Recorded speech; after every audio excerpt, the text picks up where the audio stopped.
Assalomu alaykum qadrli tinglovchilar. Bugun biz Ronald Araujo haqida gaplashib o'tamiz. Ronald Araujo Barselonadagi karyerasi salgina g'alati, to'g'risini aytsam. Chunki Ronald Araujo boshda mana shu 20-21 mavsumida chiqqan payti Araujo qanaqadir, nima deydi uni, bizani yangi kelajagimiz deb men ham o'yladim. Lekin Ronald Araujoni men o'yinini ko'rib bitta narsaga amin bo'ldim. Ronald Araujo Barselonaga mos kelmaydi. Ronald Araujo bir qanaqadir Atletico sifat yo Inter sifat klubga juda ham zo'r tushadi. Ronald Araujo shunaqa futbolchi. Nimaga? Araujoning eng kuchli sifatlari bu himoyadagi agressiyasi va himoyani qanday tez tepada masalan ikkinchi qavatda juda ham yaxshi. Lekin Barselonaga eng kerak sifatlar Ronald Araujoda yo'q. Bu degani kalla bo'lish kerak birinchidan. Ikkinchidan esa pas bera olish kerak. Pasi elit darajada bo'lish kerak. Ronald Araujoni oxirgi marta yaxshi pas berganini kimdir esla oladi mana shu Barsa fanatlarida? Men eslolmayman. Ronald Araujo nima deydi uni? Nimaga 2022-2023 mavsumida eng zo'r mavsumlarni o'tkazdi? Himoyachilar o'rtasida.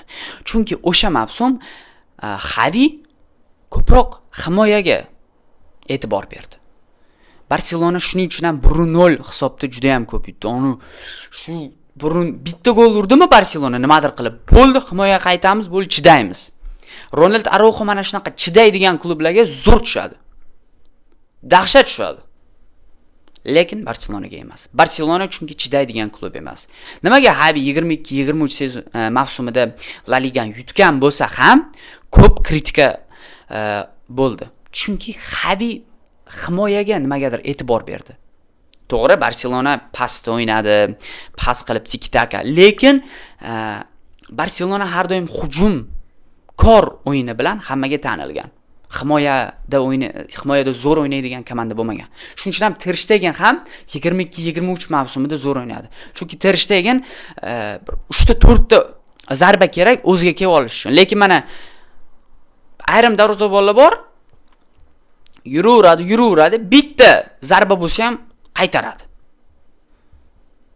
Barselonaga shunaqa kerak. Mana Joan Garcia shunaqa, Ter Stegen unaqa emas. Ter Stegen 3-4 ta zarbadan keyin o'sha kuraj ushlab oladi deydi-ku. Shu kuraj ushlab oladi-da, bo'ldi, qaytaradi, любой udarni. Любой zarbani qaytaradi. Lekin Ronald Araujo shunaqa, himoyada o'tirib qaytarishga zo'r. Lekin mana bitta, ikkita hujum bo'ladi Barselonaga. Ronald Araujo unday ham yomon, juda ham yomon. Nimaga 23-24 mavsumda Ronald Araujo pasga tushishni boshladi? Chunki Xavi himoyadagi e'tiborni hujumga qaratishni boshladi ko'proq. Va shuning uchun ham Araujo eng yomon mavsumlardan o'tkazdi. Va Barkolyaga qarshi o'sha PSJga qarshi qizil hamma narsani boshlab berdi. Endi Ronald Araujo qachon men tushundim, o'sha 23-24 mavsumda eslaringizda bo'lsa, Barkolya o'tib ketayotdi, Ronald Araujo ushlab qoldi. Hammada bo'lib turadi.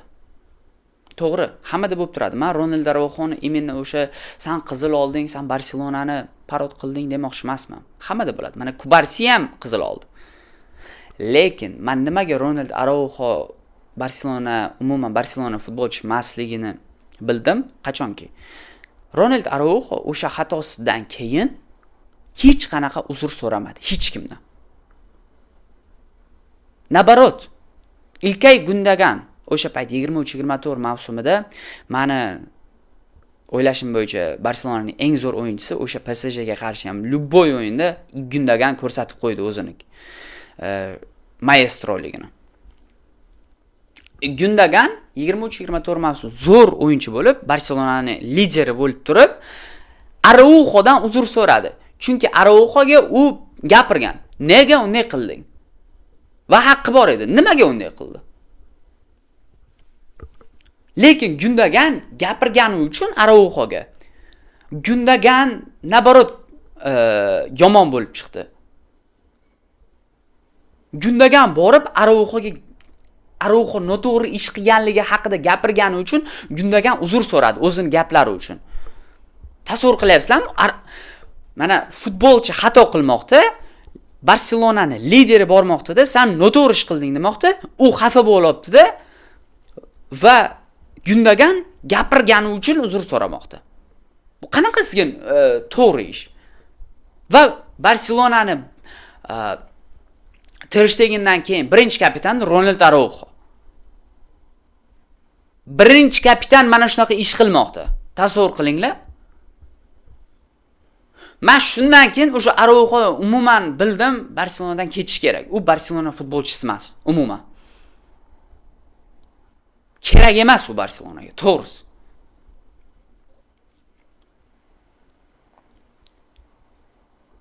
O'zidan o'zi qanaqadir Araujoda ham xuddiki Frenkie de Jongga muammosi bor.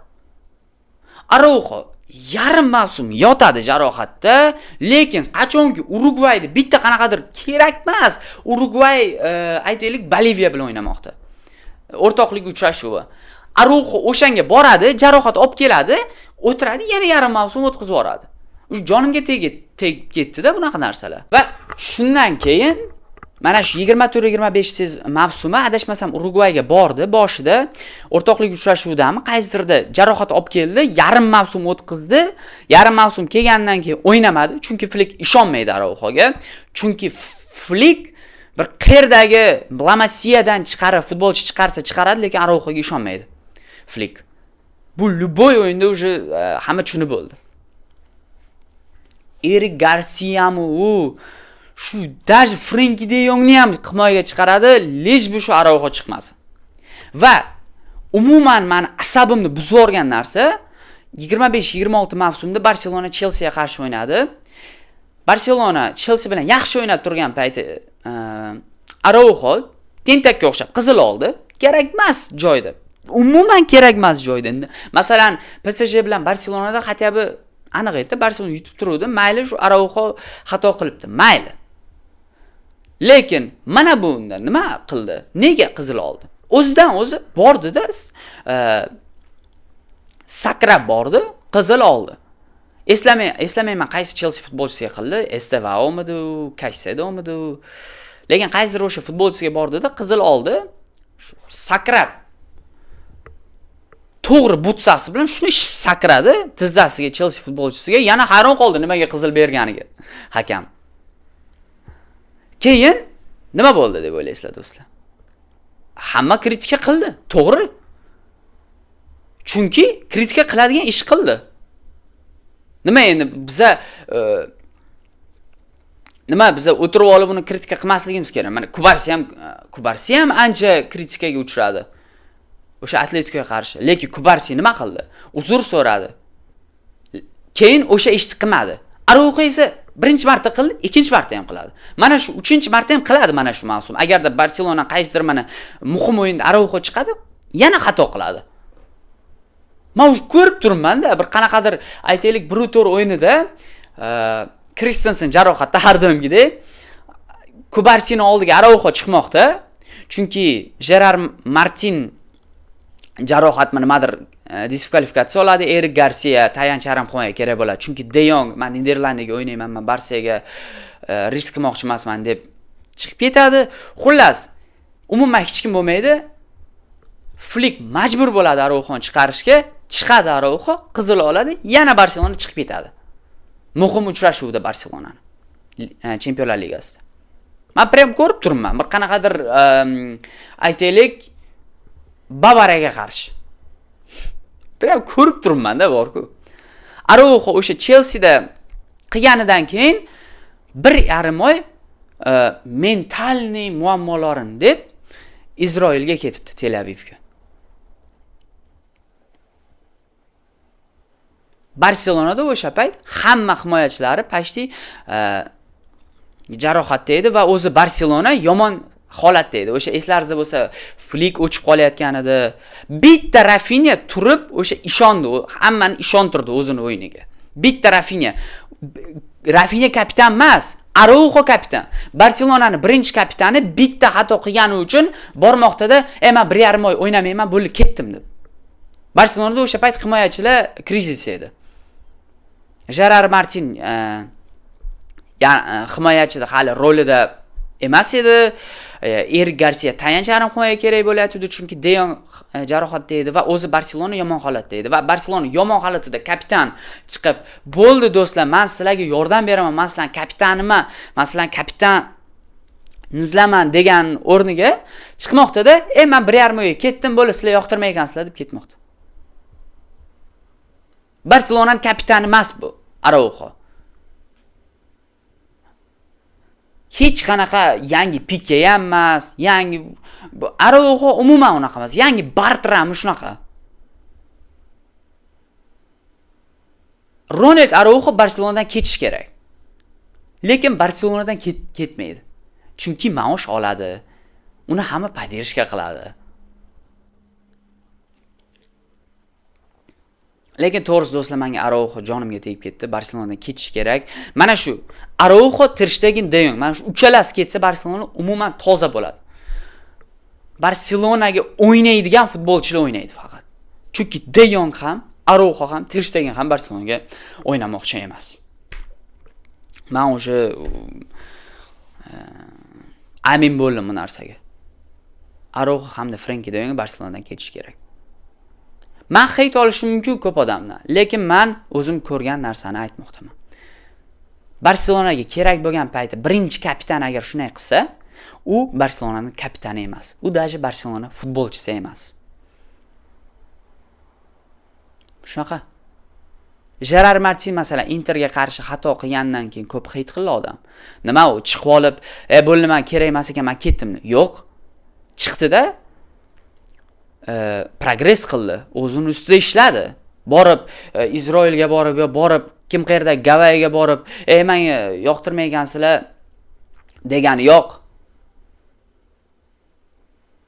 Men Araujoga ishonmayman. Sizlarni bilmadim, Araujoga ishonmayman. Barselonani tark etish kerak. Men mayli transferga pul bo'lmasa ham, Alvaro Cortés chiqarsan La Masiyadan, o'sha Araujodan 1000 marta yaxshiroq. Xato qiladi, lekin xato qilsa o'zi tan oladi xatyabi va Barselonani kerak bo'lgan momentda tashab ketmaydi. Bu haqiqat. Araujo Barselona futbolchisi emas. Men tan olmayman uni Barselona kapitani deb. Barselona kapitani hozir yo Erik Garcia, yo Rafinha. Bo'ldi. Shunaqa gaplar do'stlar, sizlar nima deb o'ylaysizlar? Araujo ketish kerakmi?